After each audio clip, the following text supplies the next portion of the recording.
জীৱনৰ পৰা পলাই বাচিব পৰা নাযায় কেতিয়াও। জীৱনত সমস্যা থাকিবই, হয়তো নিজকে সাৱধান কৰা, নহয়তো সময়ৰ হাতত এৰি দিয়া। জীৱনত বেছি সম্পৰ্কৰ প্ৰয়োজন নাই, কিন্তু যি সম্পৰ্কবোৰ আছে তাতেই জীৱন থকা অত্যন্ত জৰুৰী। প্ৰিয় মানুহবোৰক মিছা কথা কৈ হহুৱাতকৈ সঁচা কথা কৈ কন্দুৱাই ভাল। যদি তুমি মানুহক বিচাৰ কৰিব যোৱা তেতিয়াহ'লে ভাল পোৱাৰ সময় নেপাবা। এই দুটা কথা কেতিয়াও পাহৰি নাযাব। নম্বৰ 1, যিজনে তোমাক সফল কৰাৰ বাবে সকলো হেৰাইছে, তোমাৰ দেউতা। নম্বৰ 2, যি তোমাৰ কষ্টৰ দিনবোৰতো সকলো সময়তেই তোমাৰ কাষত আছিল, তোমাৰ মা। একো বস্তুৱেই ইম্পচিবল নহয়, কিয়নো ইম্পচিবল নিজেই কয় আই এম পচিবল।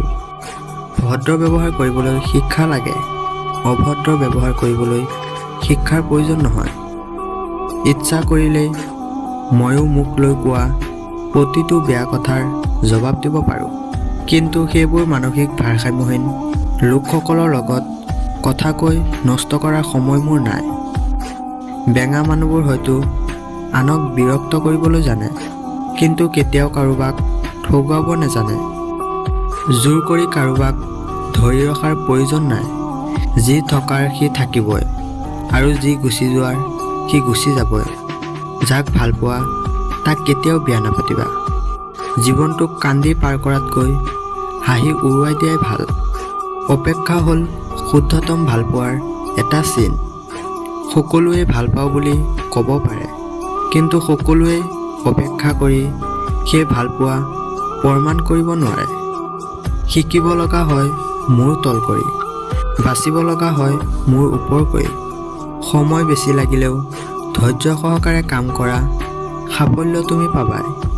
ধীৰে ধীৰে আগুৱাই যোৱা, কিন্তু ভুলতো কেতিয়াও পিছফালে নেদেখিবা কিমানখিনি আগুৱাই গৈছা। কাৰোবাক অন্ধৰ দৰে বিশ্বাস কৰিলে সিও তোমাক অন্ধ ভাবি ঠগাই গুচি যাব। এইটোৱে বাস্তৱ। পিছফালে নেদেখিবা। যি পোৱা নাই সেয়া তোমাৰ নাছিল। যি আগত আছে তাক গ্ৰহণ কৰাৰ মানসিকতা তৈৰি কৰা।